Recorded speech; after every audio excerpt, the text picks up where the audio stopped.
Continuons donc d'apprendre les différentes possibilités de cet éditeur qui, vous voyez, est absolument fabuleux car en très peu de temps, nous venons de créer une première pièce où l'on a pu se déplacer à l'intérieur.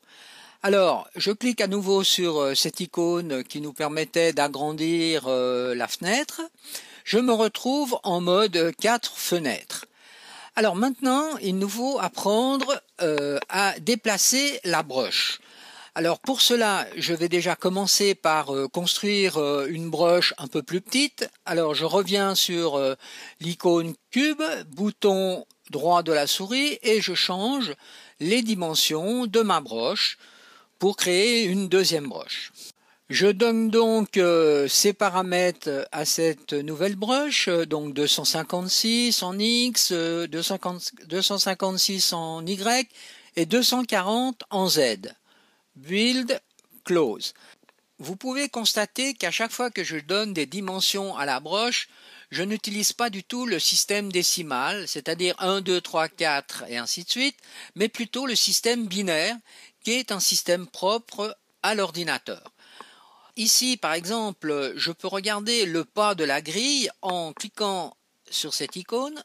Je vois qu'en ce moment, j'ai un pas de grille qui est de 64 unités, c'est-à-dire qu'entre deux lignes grises ici, la distance est de 64. Si je mets 128, voilà, maintenant j'ai 128 entre deux lignes grises. Alors pour vérifier ceci, je peux vérifier avec un outil de mesure. Je clique avec la molette de la souris et je me déplace avec la souris. Donc là, on voit les dimensions qui sont indiquées ici sur l'écran. Je peux aussi utiliser forcément la grille pour pouvoir accrocher sur la grille ma broche.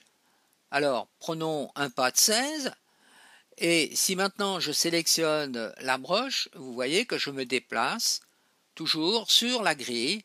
Donc ceci est extrêmement précis et aussi très utile pour travailler à la création de vos maps. Quand je désélectionne ici en cliquant avec le bouton gauche de la souris dans une fenêtre, vous voyez que je viens de désélectionner ma broche. Première chose, la broche est en rouge. Pour la sélectionner, il suffit d'appuyer avec le bouton de sélection ici et de cliquer sur la broche. À ce moment-là, vous voyez que la broche devient rouge intense, qu'elle est constituée aussi de sommets et de segments. Alors, pour pouvoir la déplacer, on a à disposition des outils. Ici, vous avez l'outil de déplacement. Ceci va me permettre de déplacer, vous voyez, la broche en X et en Y. Il suffit que je me mette sur les axes pour pouvoir me déplacer en X, Y. Si je me mets à l'intersection des deux, vous voyez que je me déplace dans le plan X, Y. Alors, je positionne ma broche à cet endroit. Dans l'autre fenêtre ici, car faut pas oublier que l'on est en 3D, donc il faut toujours travailler dans deux fenêtres. Alors je vais ici déplacer ma broche de cette façon. Vous voyez que là, je n'arrive pas à snapper exactement comme je le désire, donc je vais changer mon pas de grille. Alors pour là, je vais venir sur 8 et je refais une tentative. Et ici, dans la vue perspective, vous voyez comment est positionnée la broche par rapport à la première pièce. Alors maintenant, pour créer, par exemple ici, ce couloir, alors ici je viens de bouger la broche, je fais Undo pour pouvoir la remettre au bon endroit. On vient justement de voir que si jamais on fait une erreur, il est toujours possible ici d'appuyer sur cette flèche, ce qui permet de revenir en arrière. On va créer de nouveau une opération de soustraction. Alors je clique à nouveau ici sur cette icône et qu'est-ce que je vois? Je vois apparaître une nouvelle pièce, en somme, un couloir qui vient d'être créé à cet endroit. Nous allons maintenant rajouter un nouvel acteur dans cette pièce, dans cette nouvelle pièce, ou dans ce couloir, add actor, .light, pour mieux éclairer justement cette zone. Nous pouvons donc maintenant relancer un calcul donc de lumière. Alors je clique ici sur cette icône lampe. Je désélectionne toujours cette variable. OK. Close. Et voilà le calcul de la pièce qui est faite. Maintenant, je peux de nouveau jouer à l'intérieur. Donc, et vous voyez que déjà nous venons maintenant de créer extrêmement facilement une deuxième pièce. Escape pour sortir. Alors continuons notre aventure. J'agrandis de nouveau cette fenêtre. Je me mets cette fois-ci en mode fil de fer. Et là, vous voyez que tout ce qui est ici dans cette couleur brun clair, ce sont vraiment les géométries du type BSP, qu'on appelle du type BSP, qui ont été créées. Maintenant, la broche, elle, est ici en rouge, que vous voyez, que vous pouvez sélectionner et donc de nouveau déplacer. Mais vous pouvez aussi la désafficher donc de votre fenêtre en appuyant sur la touche B du clavier. Ceci est parfois nécessaire. Alors, je laisse de nouveau la broche active.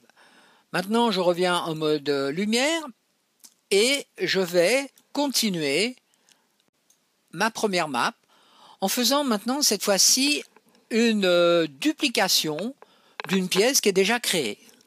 Alors, la pièce qui est déjà créée, c'est celle-ci. Je la sélectionne. Vous voyez qu'elle se comporte comme une broche. Elle est aussi constituée de sommets et de segments. Alors il suffit simplement que j'aille dans le mode Edit et que je fasse Duplicate pour que vous ayez une deuxième pièce qui vient de se créer, que vous allez pouvoir positionner donc avec exactitude au bon endroit. Mais cette pièce ici n'est pas construite, c'est-à-dire qu'il va falloir qu'on relance un calcul, une compilation de géométrie en cliquant ici sur cette icône pour que la pièce soit réellement créée. Voilà. On peut rajouter ici une lampe aussi en faisant un duplicate par exemple de cette lampe, Edit Duplicate, que je mets au milieu de la pièce. Je relance un calcul et je peux à nouveau me déplacer dans cette nouvelle pièce.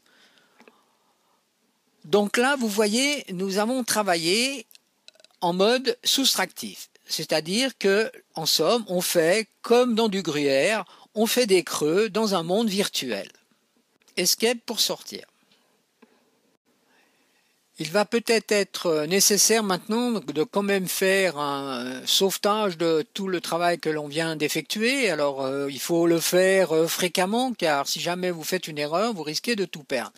Alors pour cela, je vais dans File, Save As. Je vais dans le fameux menu donc UTGame contenu map et je donne un nom ici. Alors je peux appeler ça Me First Map par exemple. Ça sera du type UDK enregistré. Il y a un paramètre qui est aussi important à bien connaître et à respecter, ce serait justement de définir tous les combien de temps on va sauver notre travail. Alors pour cela, vous allez dans le fichier View, Autosave, Intervalle. Alors vous voyez ici, c'est toutes les 10 minutes. Alors moi, maintenant, je vais mettre par exemple toutes les 5 minutes. C'est-à-dire que toutes les 5 minutes, le logiciel va sauver mon travail d'une façon incrémentale. Et vous pouvez retrouver ces fichiers dans le menu File, Open, et si vous remontez ici, vous avez le fichier Autosave qui se trouve ici. En conclusion, nous venons de voir dans cette deuxième partie de cours l'utilisation de la grille qui nous permet donc d'accrocher les objets sur la grille. On a vu que l'on peut changer le pas de grille qui est en fonction d'une notation binaire, donc 2 puissance 1, 2 puissance 2, 2 puissance 3. Donc on a vu, ça faisait 2, 4, 8, 16, 32 et ainsi de suite. On a vu un outil qui permet de faire des mesures. Et on a vu la possibilité donc de sauver son travail et de voir que l'on peut aussi faire des backups régulièrement de notre travail. Vous avez aussi cette icône qui est ici à disposition. Vous voyez que ici vous pouvez définir le temps. Faites aussi bien attention de toujours cocher ces petites cases, car autrement la fonction autosave ne sera pas en service. Il en est aussi de même pour ce qui concerne la grille que l'on peut activer ou désactiver.